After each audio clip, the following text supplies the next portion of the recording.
Welcome back to All About America's Team, brought to you by Delahanty Media. And it's Turkey Week. Cowboys have the Giants on Thursday. Before we get into that, we're going to talk some Cowboys Vikings. But just in case you do not know who we are, I'm Ray Nickens, joined with, as always, Owen DeChico. And with that, Owen, any fun news you have for us today? Well, Dallas is battling an injury bug. Micah Parsons is obviously not 100%, as we all know. And then Zeke has his knee issue, Diggs has his ankle issue, and then there is the Odell Beckham Jr. saga. It is reported that he is choosing between Dallas and New York Giants as the team that he will play for the next few years. He mentioned before that he wants to settle down and play and have some and play with the same team for a while. So, with Dallas and New York playing on Thursday, many have assumed that this game will dictate where he goes. And he tweeted after the Dallas game, "Them boys went crazy," and there were several players who quote tweeted it and telling him to come. And Dak Prescott mentioned today that he has talked to Odell, and he thinks that there's mutual interest for Odell to come to Dallas. So that's exciting. We will see what happens there. And I think that the addition of Odell would be great because you have to win in different ways and you can't expect to be able to run through every team. And if you're able to put 3 good wide receivers out there on every play, I think that it's really going to help make this offense more dynamic. Especially when you have those, if you do decide to re-sign Lamb, you have these 3 wide receivers on the books for several years, which is important. Yes, it is. It is important to have a solidified, solid receiving core. Currently, the team who knows that very well is the New York Football Giants, who basically have trash cans running routes, and they are still surprisingly, shockingly, still 7-3, the same record as the Dallas Cowboys. So, I mean, the New York Giants, I think, would benefit a lot more with Odell coming back there than the Cowboys would benefit on adding Odell, just because of the fact that it would give the Giants a solid wide receiver who can make plays and turn into a touchdown, and also provide that deep threat and that consistent catching ability, just to give Daniel Jones a little bit of extra support. Because right now, I do think Daniel Jones has played much better this year than he has collectively for the other years. He's not turning the ball over as much. He's getting the ball out on time, getting out quickly, using his legs, and that's one of the reasons why they are 7-3 right now. But the main reason is the fact that they're able to run the football very well. So, but I mean, as we saw last week when they played the Lions were able to really focus on stopping the run. And once they were able to stop the run, the Giants really didn't have any answer with the passing game because, to be honest, they didn't really have anybody in the passing game for Daniel Jones to get the ball to, other than Saquon Barkley. And I saw a stat today that Kadarius Toney has about 28 catches, and that's still far lower than any other team's number 1 leading receiver. So that just tells you how abysmal the Giants' offensive passing attack is. So, I mean, the Giants would benefit a lot more than the Cowboys, but both teams could really use Odell Beckham Jr. It really just comes down to how each offense utilizes him, because we saw Baker Mayfield was not able to utilize Odell Beckham Jr. well. He goes to the Rams. Matthew Stafford and Sean McVay were able to get every ounce of Odell Beckham Jr. that they could, and he was the main reason why they did so in the postseason. Now we're in stage 3, and it really comes down to whoever gets Odell is going to have to figure out how to get him the ball and utilize him the right way, and that's really up to the quarterbacks and the offensive coordinators. Um, as for the injuries, I I think that I mean, Parsons, he's been dealing with stuff for most of the year, so hopefully it's just a minor thing like it has been, and that he'll be able to get out there and wreak havoc like he did last week. As for Diggs, I'm kind of just penciling that in as just like a writing stuff down on the injury report because he did play well and played for most of the entire game last week. And of course, Demarcus Lawrence with his foot. Um, he said he's been playing with a lot of discomfort, but the fact that he's out there playing is a good sign. And then Zeke, he's going to be healthier every time he gets out and plays an additional game. So he didn't have the best game as it was yards per carry, but there were plenty of runs where he was getting 4 or 5 yards a pop, and he did have those 2 rushing touchdowns as well. So look, he's going to be that power back, and Pollard's going to add that burst. And then as for the sickness, just get some medicine and let's get out there on Thursday. Yeah, I definitely agree. Get some IVs in the arms, give players some energy, and hopefully everyone feels better. Now, this game was obviously, for everyone that did not watch it, it was the opposite of boring. It was action packed from the start of this game to the end of it. And Ray, I will be very nice and I will allow you to talk about the game first. So, what were your thoughts on it? Well, that was your first mistake because how I'm going to start the game is the Cowboys. If in case you were in a very top secret juror meeting and could not look at your phone for the last week, the Cowboys absolutely blitzed the Minnesota Vikings in their own stadium. Was the largest margin of victory in the organization's history. That includes the Romo era, Aikman era, Staubach era, any era you really want to throw in there. Um, this Cowboys team has the largest margin of victory. So, congratulations to them. Good work. Unfortunately, I they've been like we've seen this stuff before where the Cowboys have put this blueprint up there like, hey, this is what we can be when we play our best and we're locked in and we have revenge or whatever you want to call it on our minds, and we want to bounce back after a terrible loss. We're going to go out and blow this team out, and then we're going to move on with the season. Like we've seen that so many times in the Dak Prescott, Zeke Elliott type era, whatever you want to call it, where the Cowboys will drop a game they shouldn't and then blow the next team out, and then all of a sudden you got Skip Bayless on Fox going, "This is the Super Bowl team. I'm going to ride this team to the Super Bowl. They have what it takes. This is the different team, blah, blah, blah." But I'm not going to do that. And I'm just going to kind of pencil this in as this is what the team should be able to do. And I will say this positively: if the Cowboys play like this, they're going to be really tough to beat long term.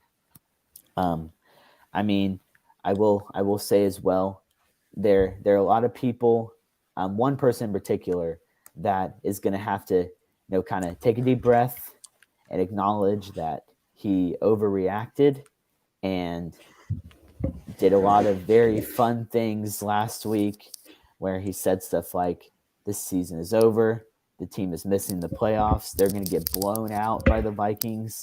um, it's time to fire everyone, it's time to do this. And then there was another person who said, relax, my friend, you're over exaggerating it, take a deep breath. The Cowboys are making the playoffs, they're still 6-3, and they got a very easy schedule coming up.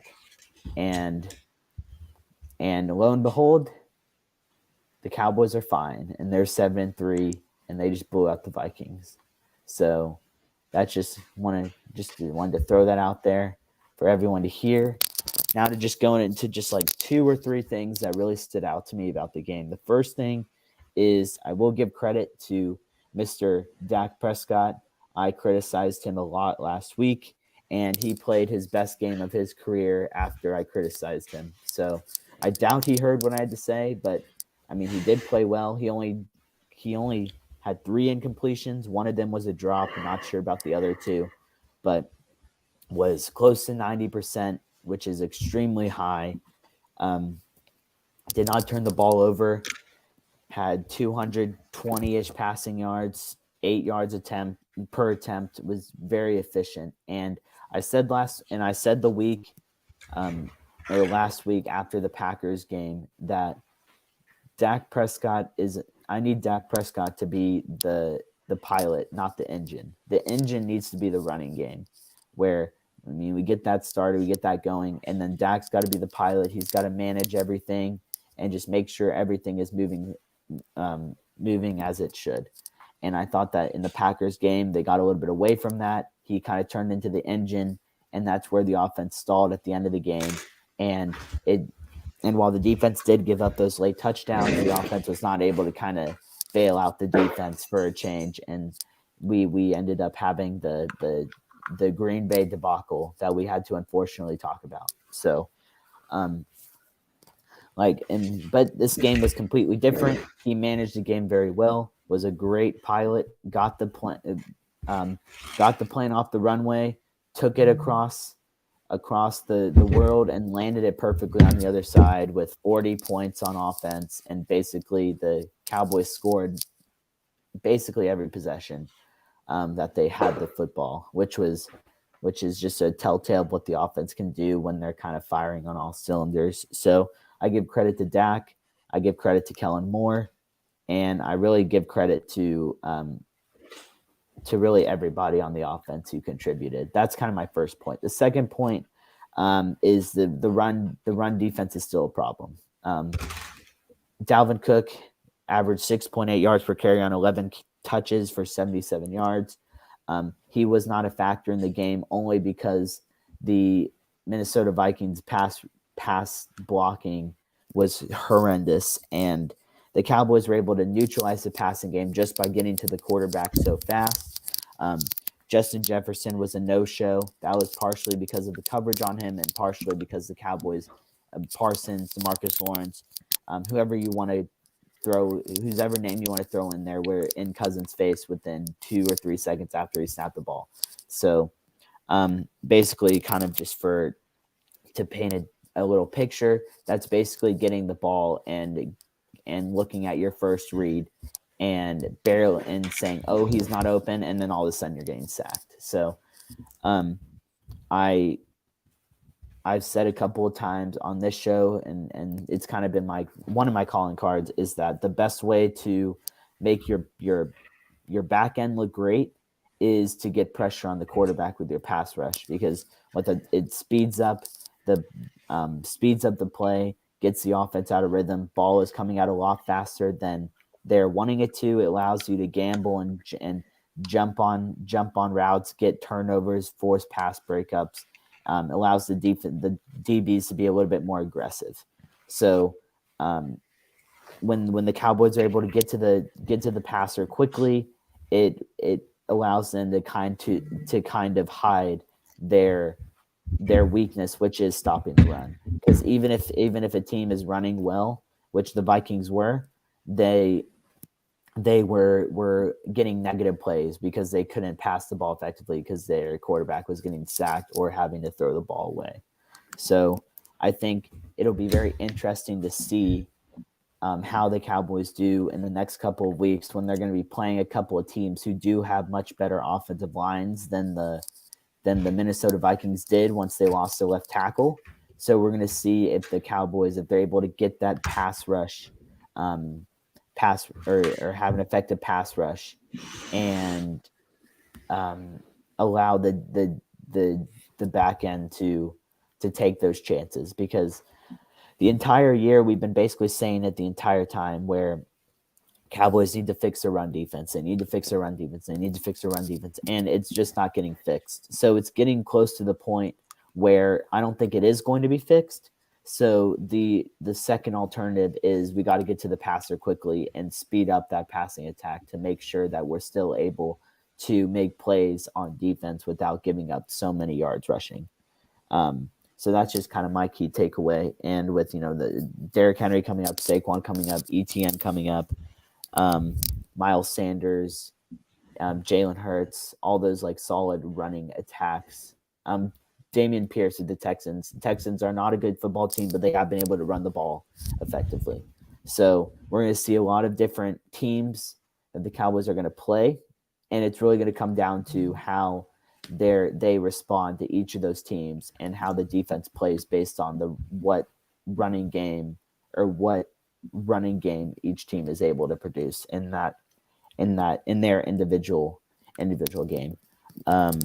And the last thing that I have to say was Brett Maher had a career day, and he nailed one from 60 plus, nailed his others from 50 plus, was perfect on extra points. He basically had a I told you so game from the week before, where instead of allowing him to kick the field goal, they put the ball in the offensive hands on fourth down and ended up turning it over.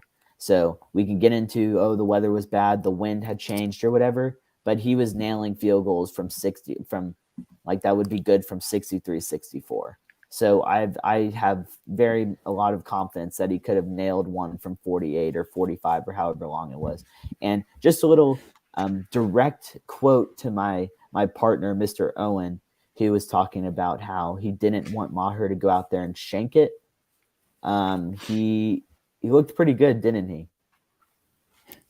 Yeah, he did kick that 60-yarder twice, and the first time it was kind of shaky, and the second time it was dead center. I just meant shanking as in with the weather and everything like that.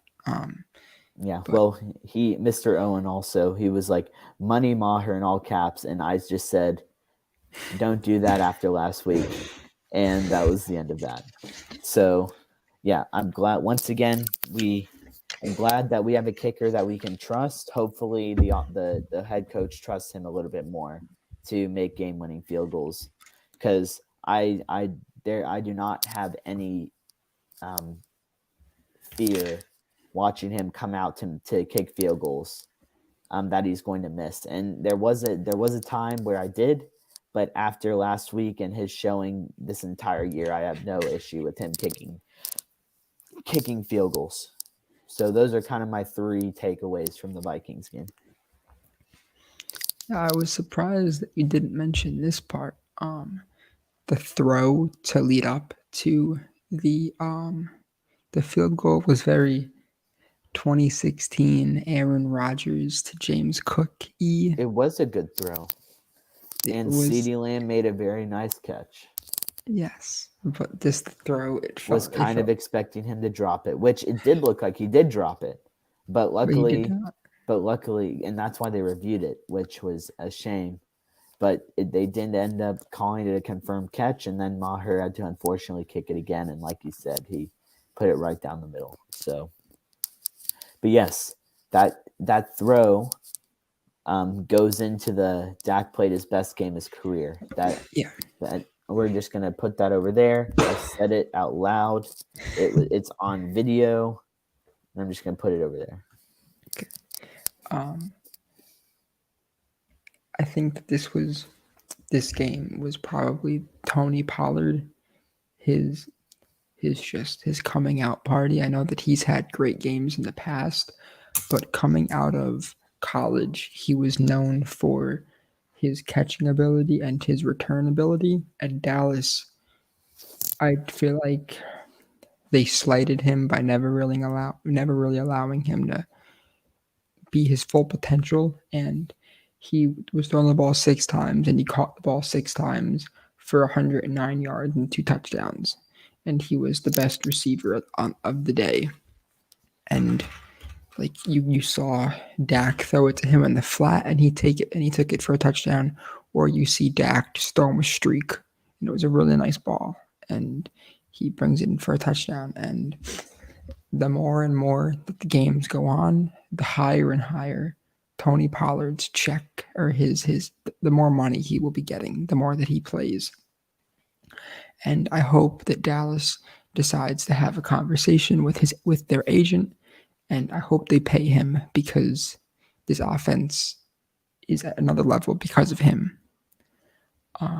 Now the run defense, I do agree to a certain extent, but when you're up 37 points, I know that it's probably a bad excuse, but I think that like kind of like the game a few weeks ago, like you want the team to run the ball.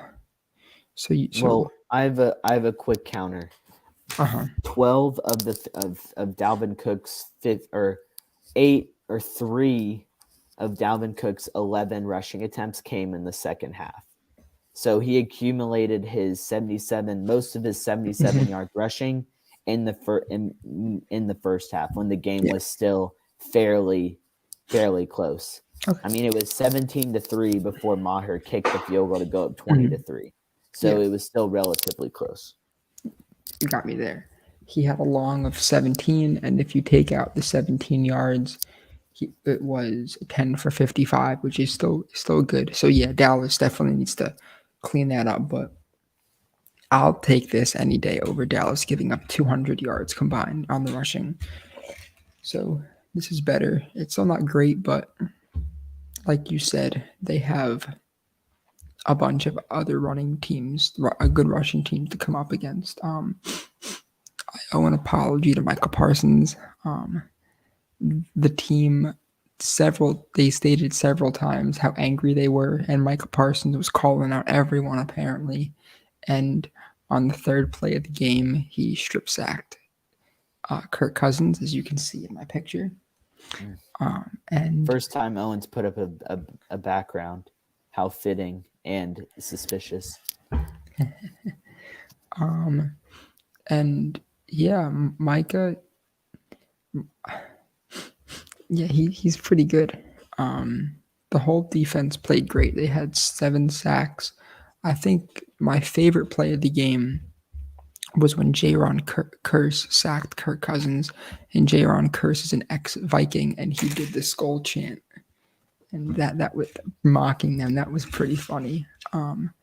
Curse is really funny, and I enjoy watching him play. I think that everyone had I think this also showed. I think that now, for the first time in a while, we have defined Zeke and Tony Pollard's roles, because there was one drive early in the game that they let Pollard have the drive, and they were on like the second or third yard line, and Tony Pollard ran it on first and second and goal, and he was stuffed. And then you threw Zeke back there, and he was like a touchdown like that. And I think that it's not fair to say, oh, I want him to start, because they both have their roles, and they both will touch the. Zeke had 15 carries and Tony Pollard had 15 carries. Tony Pollard had 21 total touches and Zeke had, I believe, 16. Yeah, he had 16 total carries to touches. So Tony Pollard got the ball more, and he was obviously more effective. He's just a more elusive back. He's more of like the back that Zeke was in 2016. But obviously Zeke has become more of a power back, and you always need a power back. So I'm glad that they have grown into their specific roles, and I like that Zeke is not envious towards Pollard or anything like that. It's good that they have type of relationship. Dak had a really great game. I thought that CeeDee Lamb, he had 5 targets, 5 receptions for 45 yards. That's not record breaking or anything like that, but he did what he was supposed to do. I was on a plane for half of the game. I rewatched it afterward, and I was just pleasantly surprised with how the team played. I was wrong. I thought that Dallas was going to. Too many times in years past has Dallas been hit in the mouth, and they have not come back. And you can even go back to last year when the Broncos beat them, and then they beat up on the Falcons. Well, that's the Falcons. And Minnesota was 8-1 going into Minnesota, and I thought that the game was I thought the Dallas was going to be in trouble after they got the strip sack and they only got 3 points out of it, because I think that, especially going up against a team that runs the ball well, when you can't stop the run, you need to get as many touchdowns as you can to kind of save the defense. But I was wrong, and this game, in basically a little over 35 hours.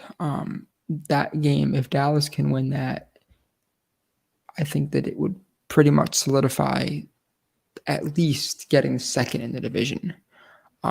Obviously, the Eagles didn't look great this past Sunday, barely beating Ray's dark horse AFC team.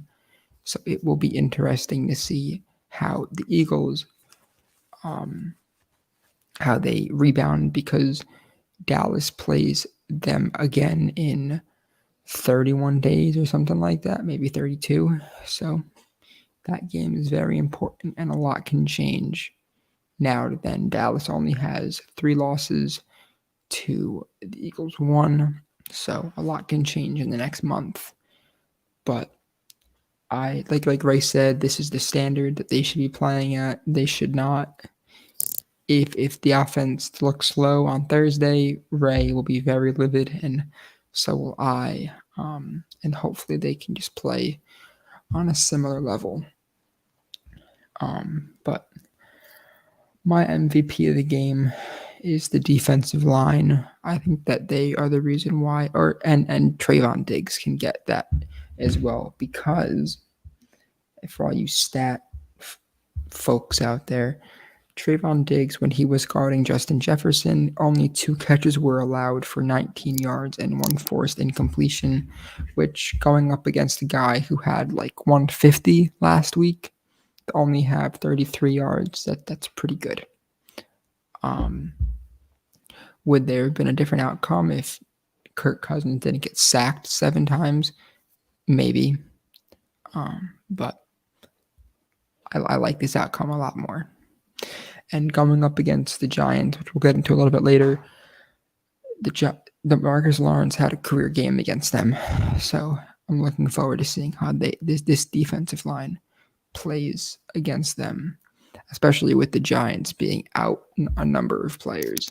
But Ray, any comments or thoughts? Well, I did have a thought. I forgot it, so I'm just gonna give my MVP of the game and hope that the thought comes back to me. My MVP of the game is an individual player. His name is Micah Parsons, because he was basically all over the field as he usually is. Sacked Kirk Cousins twice, was in his face the entire game, forced a fumble, really kind of set the tone from the beginning. And he's basically been that, like, Micah Parsons has been the engine on the Cowboys defense. And when he doesn't play well, the Cowboys defense does not play well, it seems like. So, I mean, 95% of the time, Micah Parsons has played well, and the Cowboys have played well on defense. And then the other 5%, he has not played well, and the Cowboys defense has not played well. So he kind of sets the tone. He set the tone from the beginning from last week's game, and really kind of let Kirk Cousins and the Vikings know from like the first series that it was going to be a long afternoon. So that was my MVP. And the thought that I was going to say was, what I will say about this game, I think they played them the last 3 games the Cowboys have faced against the Kirk Cousins Vikings, they have all been decided by 1 score. So I thought it was very encouraging that we both think that the Vikings are a better team than they were those last 3 years that we have matched up with them. The first being with the first being with Dak, second with Andy Dalton, and third with Cooper Rush. This 4th meeting, the Cowboys were able to really basically annihilate them on all aspects of the game except for stopping the run. But I mean, like I said, when you're able to get to the quarterback, it negates a lot of the issues that come up from not being able to get to the um, to stop the run, because you know what I mean, you're scoring a lot of points, you're ending drives early, and it just kind of puts the other team in a position where they have to abandon the run. So those that's kind of my last quick point, and then MVP with Mike Parsons. Awesome. And one thing that I wanted to add was that Dallas broke Kirk Cousins' 39 game streak of throwing a passing touchdown, and I believe they mentioned on the broadcast that Kirk last week beat out Tony Romo for most, but Tony still leads the most consecutive away games with touchdowns. So, congratulations, Mr. Romo. Oh well, I'm well. At least that shows you that Tony Romo shows up on the road, unlike Amari Cooper in Dallas. But I'll leave that at that. But anyway, Always back catching to heat. back to the original, or the next program on this podcast. We got Turkey Day coming up, and the Cowboys are facing the New York Giants. And the last time we saw the Giants was with Cooper Rush at quarterback. The Giants have a very similar football team that they did when we played them. I think maybe Thibodeau. It was Thibodeau's first game back from injury. Yeah. So he's gonna be there once again. The one difference is that Kadarius Toney is not going to be with the Giants. Has found a new home in Kansas City, so we won't have to take into account him. But I mean, the main focal point, in my opinion, I'm just going to kind of take this and run with it, and then give it over to you. My main emphasis on this game, and I wrote a couple of key things that the Cowboys need to do in order to get this win, and I'm just going to read a couple of them just in case you have some, not to steal every single point. The first one is to obviously the Cowboys need to step on the Giants' throats early. The one thing that the Giants are really good at and have been good at this year is they have really thrived in close games. They've only all the 3 games that they've lost this year have come when they were down 14 or more in the fourth quarter. So if the Cowboys can step on their necks early, get this game to a 3 possession lead by late second half, it'll put them in a good spot. It's what they cannot do is start off nonchalant on offense, keep it nip and tuck. The defense, give up 13 or so points to the Giants, and we get into the fourth quarter and it's 13-10 Giants. That would be that the Giants at that point are right where they want to be. The Cowboys the last few years have shown that they're a little bit inconsistent in close games in the fourth quarter under Dak Prescott and with Mike McCarthy, Kellen Moore. I'll throw all the facets in there just so you can't blame me for hating on Dak by himself. I'll throw all of those facets in there. So what Cowboys they got to do, they got to get up early, start fast, get a couple touchdowns on the board, and then force the Giants to play from behind with Daniel Jones at the helm and not very much passing weapons on his side. That kind of segues into the Saquon Barkley point. I'm sure we both have this point, but it's just so obvious. I'm going to say it. So we just immediately, the Cowboys need to stop Saquon Barkley, and the Lions they gave the blueprint to stop the Giants. They really made an emphasis on stopping Saquon Barkley. Barkley only had 23 rushing yards against the Lions, so it really neutralized that offense because it made Daniel Jones have to play from behind with a very limited receiving core to get the ball to. So it's whether, I don't care how good you are, the receivers on the Giants might be the worst receivers collectively any NFL team has ever had. So, I mean, it's kind of what I've been saying and some other people are saying. It's really hard to evaluate Daniel Jones when you're not giving him any sort of talent. So if the Cowboys know that, the Cowboys have the depth chart, they know who they're facing. If they can somehow neutralize Saquon Barkley and force the Giants to beat them with their passing game, then I think the Cowboys will have no issue getting this victory. Of course, there could be the outlier where it's Thanksgiving and the Cowboys do Cowboys things, which, just to throw some notes, the Cowboys are 8-8 on Thanksgiving since 2006, and they are 2-3 in the Dak era, and 2 of those victories came against the Washington football team. The other 3 have come from the 3 L's have come from the Raiders, Chargers, and Bills. So the Cowboys have done very well playing the NFC East on Thanksgiving. However, they have done very poorly playing anyone outside the NFC East. So the good news is they're playing an NFC East team.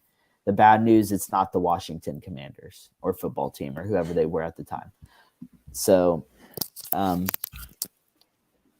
yeah, we gotta stop the run, and at that point, hope that the Cowboys defense can stay with the Cowboys or the Giants receiving core. And let's see, any other thing that is not that. Yeah, that's all I'm going to say for my keys, and then I'll let you take it away from there. You are so nice. Well, going back to the game where the Giants lost to the Cowboys 23-16. Dallas did sack the Giants 5 times, and but they did give up 167 rushing yards. So I feel like if they can keep that to a minimum, that'd be great. I think that a big reason why Dallas won that game is like Ray mentioned a million times, that game was a bunch of Cowboys playing Giants. When they scored, Cooper Rush led them to a scoring drive. And if Cooper Rush didn't do that, then Dallas lost that game. And Dallas is in a very big issue right now. So I think that the offense will be more consistent with the Dak Prescott-led offense will be more consistent, and just going on some I think that the Dallas Cowboys offense will be a little bit more consistent than the Cooper Rush led offense was, and obviously stopping Saquon. And the Giants already released some inactives for the game, and Azeez Ojulari, who is one of their better pass rushers, he is not. He will not be playing. But let me just pull up one stat that I wanted to talk about. And while you're pulling that up, I'm really quickly mention that the Cowboys, when they have, the last year when the Cowboys played the Giants, Dak Prescott did not play well either time. So this is kind of this could be, Owen's favorite word, the Dak's revenge game against the Giants, because last time they played, Dak had a very abysmal game. The good news was it was against Mike Glennon, who threw 4 interceptions, I think, that day. And the Cowboys were able to get out of there. That was so difficult to watch. So like Owen said, he's looking for a more consistent Cowboys offense with the pilot Dak Prescott and the engine, the running game. And we will see a very, very positive offensive game plan. Anyway, back to your wonderful stat. So, basically, weeks Dallas offense, week 7 through 11, they're first in points, which definitely is aided by the win against the Vikings. They are third in total yards, third in rushing yards, sixth in passing yards, 11th in turnovers, first in third down, third in red zone touchdown percentage, sixth in explosive plays, fifth in sacks per attempt, and first in points per drive. And in weeks 1 through 6, they were 23rd offensive points, 27th total yards, 16th rushing yards, 27th passing yards, fourth in turnovers. So they were better in turnovers, 29th ranked, third down percentage, 20th ranked, red zone touchdown percentage, 26th ranked explosive plays, 8th ranked sacks per attempt, and 25th ranked points per drive. And yes, it is on it's on a 3 week or 4 week instead of a 6 week, but that's a very wide margin, because I know that in the beginning of the season I was very ticked off with Dallas's third down percentage, and obviously they went from 29th to first in the last 4 weeks. So it is good to see that. But I expect Dallas to win this game by multiple scores if they play the game that they're capable of playing. Like Ray mentioned, I have not had a good Thanksgiving in many years. So the last positive Thanksgiving I can think about was when Dallas beat the football team, and Amari Cooper had like 2 touchdowns, I think, and broke a few for. Yeah, that was a very good day. But They last played year, Colt McCoy that year. Colt McCoy was the quarterback for the Washington football team. oh brother, and last year losing to the Raiders was very heartbreaking. Like you mentioned, the Chargers a few years ago, the Panthers when they were really good, a lot of not so great Thanksgivings. So hopefully Dallas can play well. We are thankful, though, that Dallas does not play a Thursday game the following week, because normally Dallas plays Sunday, Thursday, Thursday, but now they do Sunday, Thursday, Sunday. So Dallas gets another few days rest, which is very good for Michael Parsons and the rest of the gang. So thank you, NFL schedule makers. But a little just outlook on rest of the season. They have the Giants, Colts, Texans, Jaguars, Eagles, Titans, and Commanders. And if Dallas plays the way that they played Sunday, the only games that I can really see them losing are the Colts games in prime time. Well, that's interesting. If Jonathan Taylor, like Ray mentioned, a lot of these teams are very good at running the ball, which is either you can only look at it. It's good for Dallas that they get to look at it. They get to get more practice against top running games, or that this could be detrimental and they could look worse. But I think Dallas is in a really good spot. Like Ray mentioned several months ago, the beginning of the season was going to be the most difficult, and Dallas walked out of there with only 2 losses. And hopefully Dallas can walk out with only 4 or 5 only 5 or 6 losses with coming out of the year, which should be very good. But I do hope that these are some really good tests coming up, and obviously the most difficult test will be the Eagles. And if the Eagles keep on playing like they had the last 2 weeks, then it's going to be a really good game. But the player to look out for, in my opinion, is DeMarcus Lawrence. He always plays well against the Giants, and I think that he will continue that. And my score prediction is 35-13 Dallas. Okay. That is quite the score prediction. Truth be told, I expected you to come out here and pick the Giants. Hey, I'm glad you've learned from your mistake of picking against the Cowboys, and you've now moved on to I'm going to pick the Cowboys train. But couple of additional things that I just wanted to mention. The in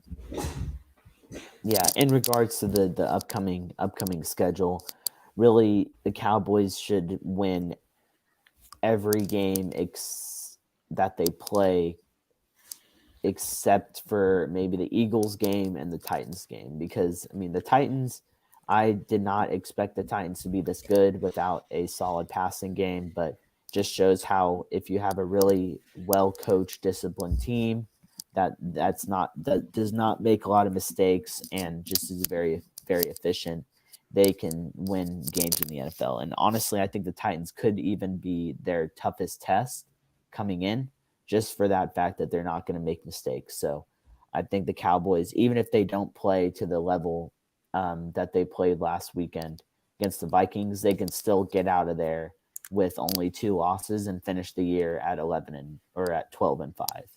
So, I mean, it would be beneficial for the Cowboys to play like they did last week and go into the playoffs hot and not on the roller coaster that we saw the year prior.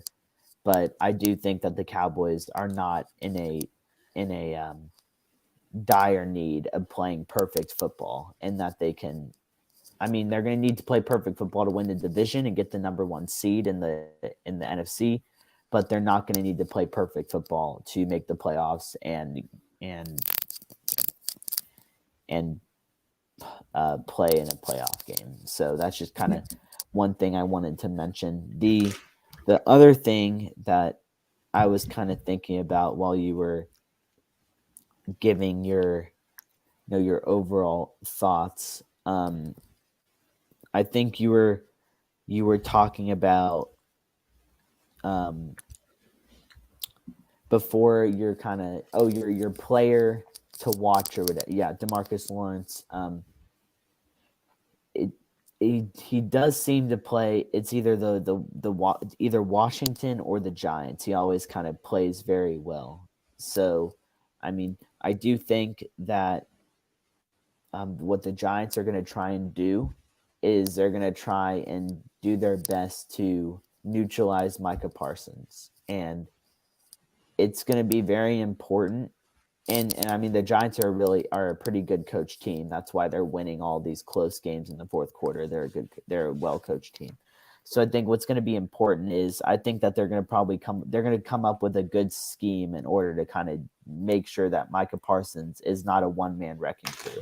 It's going to be very important that you have like DeMarcus Lawrence and Dorrance Armstrong, Dante Fowler, Sam all Williams.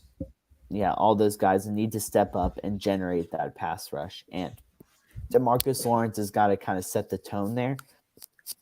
And the fact that he plays very well against the Giants and did have a very big play last time we played them early on, it's going to be I'm pretty confident that we will see a DeMarcus Lawrence sighting.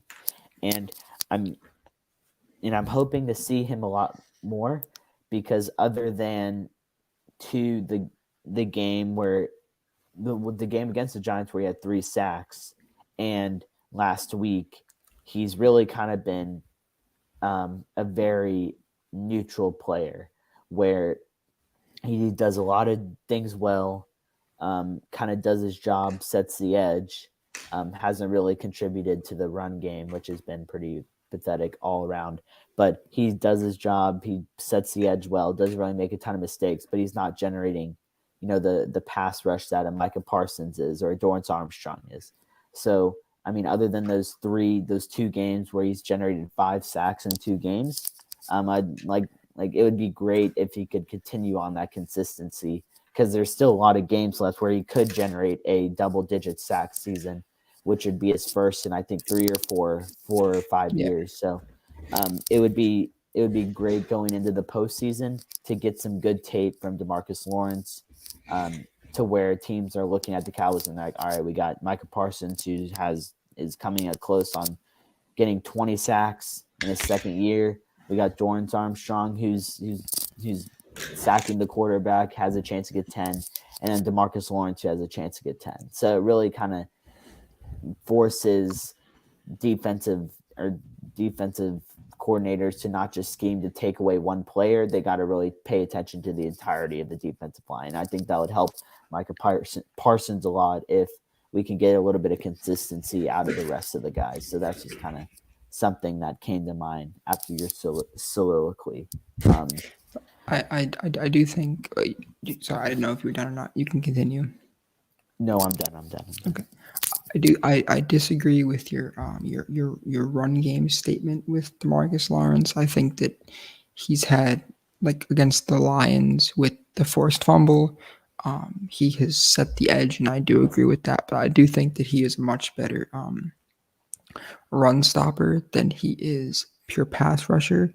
But I do think that, like, I do think that also just consistency is big with him as well. But I do think that he has played well in the run game, and he has 6 sacks on the year, which, I mean, it's not gonna, like, I think the highest is 13 right now with Matthew Judon, and with Michael Parsons having 10 and a half. If your sack leader has 10 and a half, and then DeMarcus Lawrence has 6, I think that you're looking pretty good.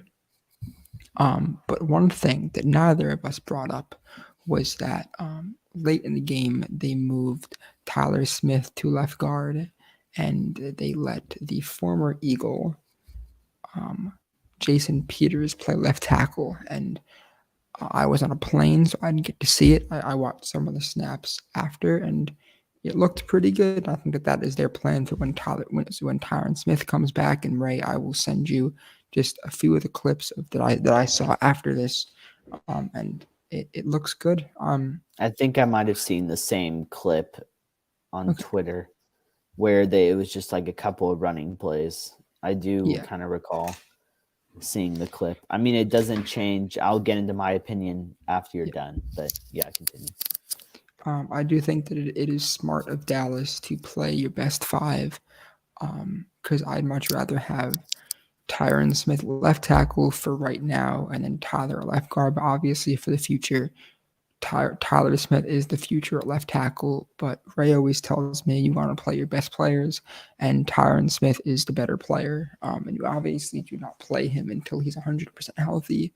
So if he does come back, then you make the switch. But if he's not healthy, then you don't, obviously. But I commend this coaching staff for one thing, and that is injuries for this year. Last year, when Zeke tore his PCL, they still ran him out there. But this year, they realized that, hey, if the guy's injured, maybe we should sit him for a few weeks. And then he had 2 touchdowns on Sunday. So with guys like Damone Clark making meaningful snaps, Anthony Brown had a concussion, and he was back in. I'm looking forward to this game and this team, but to be honest, I will not get too overly excited until after the Giants game, because for all we know, with their inconsistent play, they could drop a dud. I don't think they will, but I wouldn't be surprised. So if they can play well that game, then I will be a lot more confident in what they can do. But I do agree with Ray that if they play like this for the next 2 months, 3 months, that no one, like, the only thing that's able to stop them is themselves. Yeah, I'm going to make a couple quick points, give my prediction, and then we can move on to the ace in the hole of the episode. So my DeMarcus Lawrence point wasn't to criticize him for the run game. It was more of a individually, he may or may not be playing well. I don't have the numbers or stats to prove it, but it's not really contributing to the overall effectiveness of the team stopping the run. And yes, the forced fumble did really turn the game around for the Cowboys against the Lions. So I will give him credit for that. He did show up in that particular moment. But other than that, he's kind of just been there, like that neutral guy who's doing his job, but his job is not necessarily helping everybody else do their job, or they're not helping him a better way of saying is they're not doing their job in helping him to solve the ultimate goal of stopping the run. Now, the other point before I make my prediction, the DeMarcus Lawrence, he's got 3 sacks against the Giants and then 2 against the Vikings and then 1 other sack. I think it was probably against the Packers. So He had in 1 sack 3, against the Vikings, 1 sack against the Packers, 1 against the Bears, and then 3 against the Giants. So he does have 3 consecutive games with a sack. okay, so he has got the 3 early sacks in the year, and then 3 consecutive games with a sack. So it is trending towards more consistency, but I want to see it a little bit more, because in the past, we'd have the DeMarcus Lawrence flash game where he gets the sack, recovers his own fumble that he forced, and runs in for a touchdown. And Owen's texting me saying, D-Law sighting, he got his sack, look at that. And then we go 4 or 5 games where he's just on the edge doing his thing, and Micah Parsons is generating all the pressure. So it is nice that he is looking like the early on DeMarcus Lawrence that was generating pressure and getting to the quarterback and being a force in the pass rush game. But it's like I said, it's going to be very important that he continues to do that, and other players like the Dorrance Armstrongs really step up, because that's going to allow Micah Parsons to do his job more effectively, because teams are going to be a little bit more hesitant to scheme to stop him and allow the other guys to just wreak havoc on the offensive line. And then my final score prediction, I have the Dallas Cowboys winning this game as well, 30-21. How many yards do you think Saquon Barkley will have? I think he'll have 127. again like he did. Huh? 127. Very, very, very, very nice. And I have one quick question. I don't know if you know this off the top of your head, but does Dak Prescott have a 300-yard game since he's come back? No. He was close to this game. Okay, so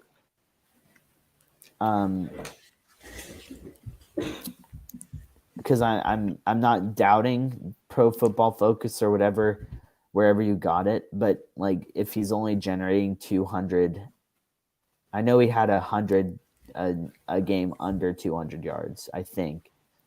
Yeah, and and I mean, there are a lot of quarterbacks throwing for 300, so it's hard for me to picture the Cowboys being 6th, and I think yards per passing yards.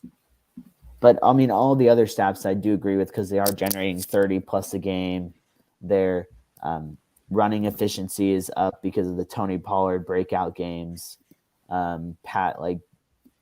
Efficiency on third down is up. Like, all those stats are up. The only stat that really made me pause was the passing yards per game. It just didn't, that they were 6. It just didn't make sense. But I mean, of course, that's just me having to go and actually do the research. I can't really shoot the messenger in that regard. But yeah, No, are we? I do. Yeah, by all means. I know you've been itching for this for the last like 4 days, so please. Yeah, so we are returning to the segment where we throw our Cowboys hat aside and take a vacation from reality and ultimately escape from reality, the name of the segment. So there is one particular thing I would like to talk about that has been a huge, I guess, NFL-wide news story, and it's the reason why I wanted to bring the segment back and bring it back to the show, because we've mainly just been all Cowboys the last 10 weeks. So this is kind of our return, and it's been nice being all Cowboys because they've been winning. So, but escape from reality is really mainly for those times when the Cowboys are not winning. So the good news is they are. So we're able to not as we don't have to take that break as much. But anyway, um, that specific topic is the Zach Wilson news report. If you did not know, the Jets did not beat the Patriots. They lost 10-3. The Patriots did not score an offensive touchdown. Their touchdown came on a end of game punt return that was very Deshaun Jackson-esque. The only difference was he did not run off the entire clock, and there was a couple of seconds, but it didn't matter. The game was over, and at the end of the game, after throwing for 77 yards, 9 of 22, or not, completing only 9 passes out of 22 attempts, generating 2 yards of offense, having negative 22 passing yards in the second half, I think it was. The reporters asked Zach Wilson, they said, hey, since you've only scored 3 points and the defense gave up 3 points, do you feel like you let the defense down this game?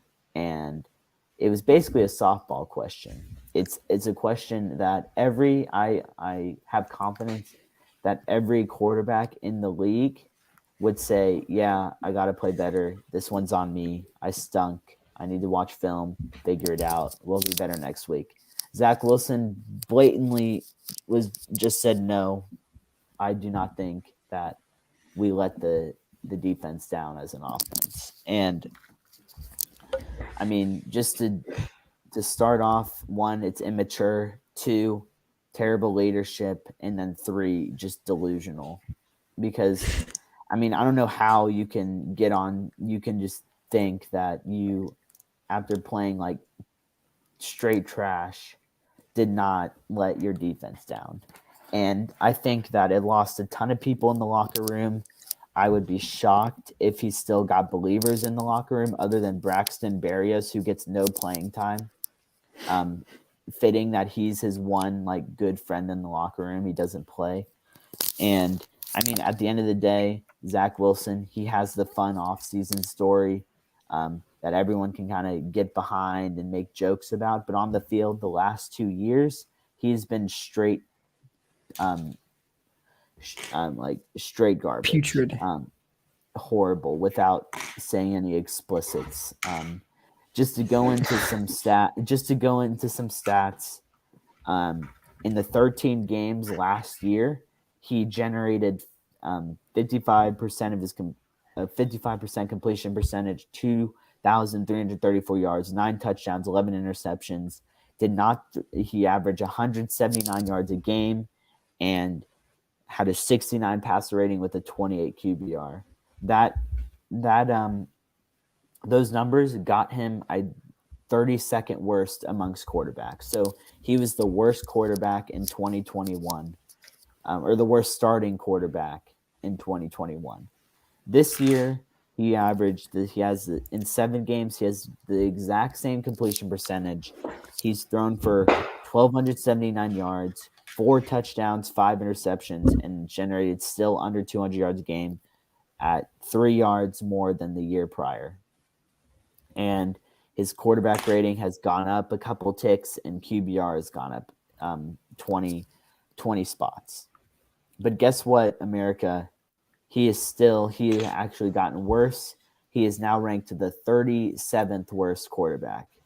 What that means is that the quarterbacks who have played a decent amount of snaps did qualify for this list, meaning that he is worse than some backup quarterbacks.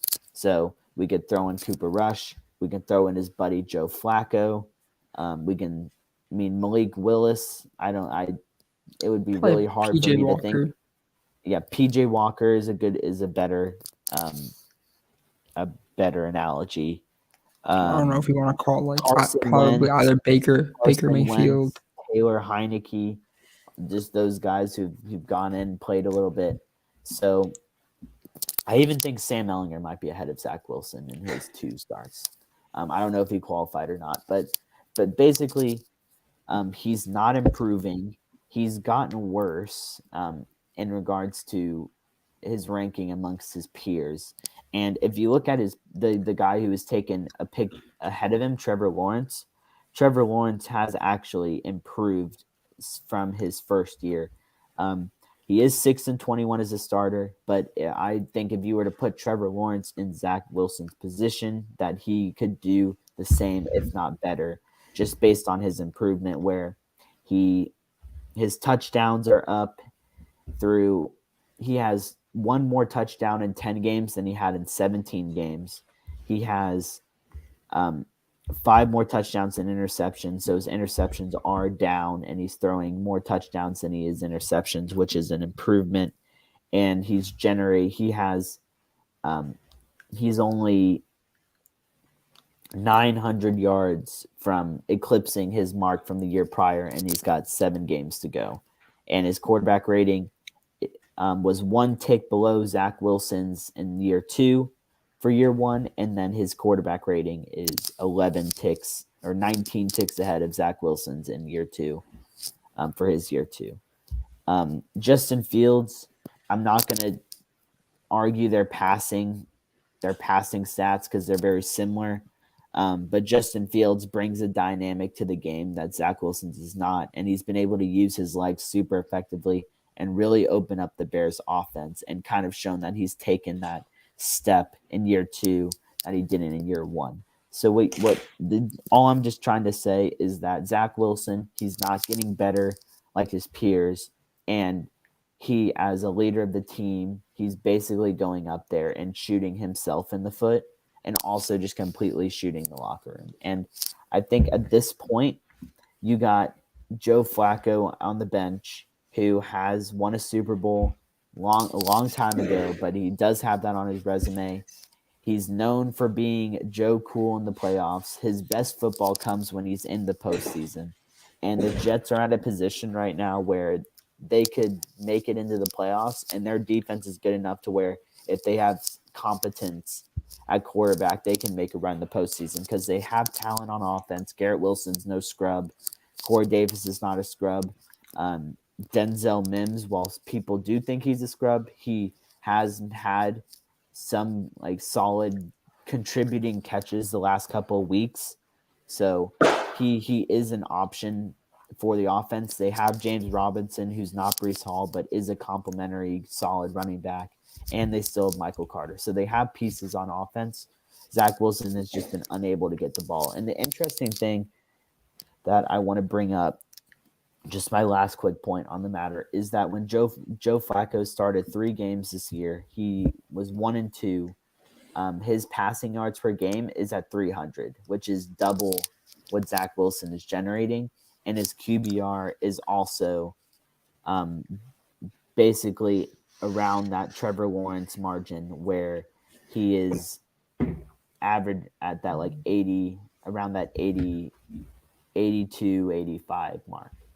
So I think if Robert Saleh wants to keep the locker room and keep the season alive, whether or not it shoots Zach Wilson's confidence, which at this point his confidence is doing nothing for his performance on the field. You gotta, if you want to save the season or have any sort of chance at doing anything at all, you gotta move on, or at least you have to move on from Zach Wilson if it is just a temporary end of season benefit. Because at this point, if you leave him in there, it tells your defense that you're not holding him accountable. It shows the team that you're not interested in winning, because everyone in that locker room knows that they're not winning because of Zach Wilson. They're winning in spite of him. And everyone gets on Jimmy Garoppolo. I saw so many segments from so many different shows where you got people saying if the 49ers are going to make it to the Super Bowl, then it's because they're going to win in spite of Jimmy Garoppolo. Well, newsflash, Jimmy Garoppolo's numbers, I'll read them to you, Owen, and the listeners. Jimmy Garoppolo is completing 67% of his passes for 21,559 yards, 15 touchdowns, 4 interceptions, 8 yards per attempt, 240 yards a game, and his QBR is up there in the 90s. So that tells you exactly what you need to know. If you have Jimmy Garoppolo on this Jets team, they're the same record, if not better. So Yep. that's all I have to say. Like you can talk bad about Jimmy Garoppolo all you want, make fun of how he's hanging out with porn stars on a regular. The cheerleaders for the Golden State Warriors are introducing themselves. He's the model of the NFL. He's an below average quarterback. My whole thing is that he's a quarterback in the wrong era. If he were a quarterback in one era earlier, then he would be solid. But I mean, he's playing with the Justin Herberts, the Patrick Mahomes, the Lamar Jacksons, the Say his name. Say his name. Say his name. Dak averages the same amount of yards. I'm not throwing him in there. This is for the people who throw for a lot of yards. Josh Allen's. Like, you have all these spectacular quarterbacks who can make all these throws, you make all these highlight reel plays, and then you have Jimmy Garoppolo, who's just your kind of stationary, chill pocket passer manages the game. So there's really not much of flavor with Jimmy Garoppolo on the field. You can get that flavor from his antics off the field, but you're not really going to see that on the field.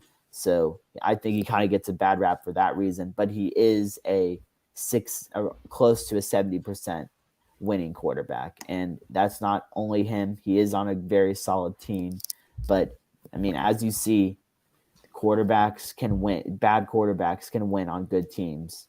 And that's being shown with Zach Wilson. And like at this, my final point is you gotta bench him this year and hope that it kind of is used as a mental reset for the quarterback.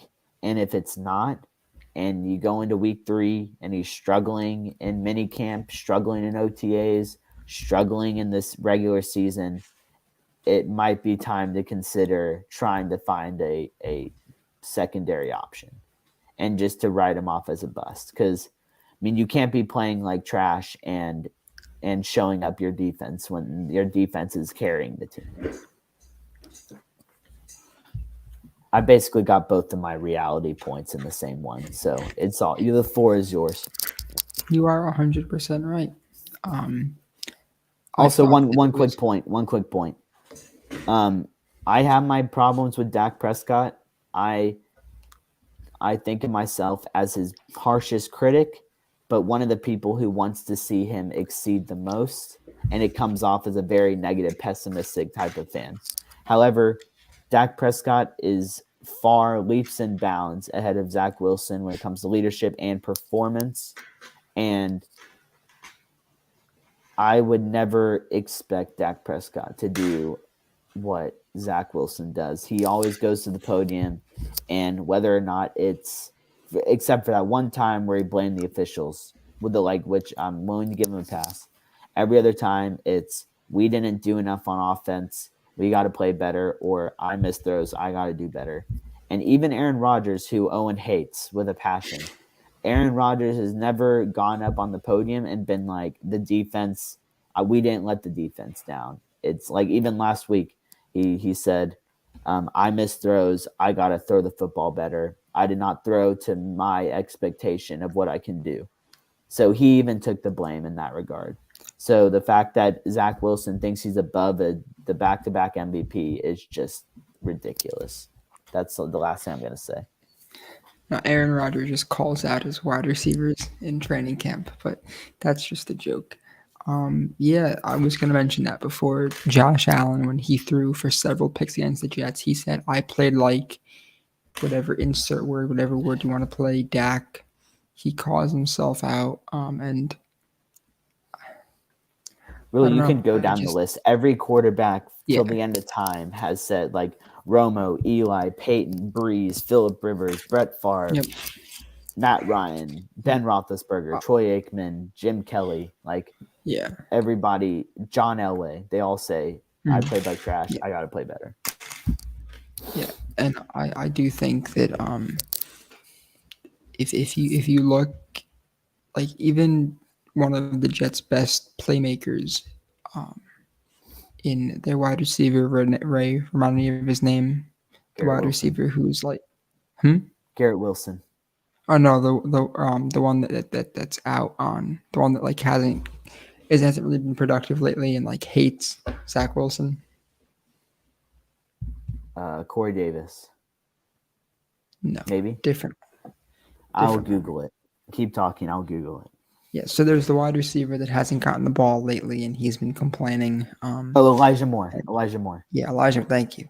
And he was mentioning, a reporter was saying, like, oh, like Elijah, like, how do you feel about your production in the first 3 games and how well you played and how you haven't really been playing as well? And he was like, oh, you thought I played well?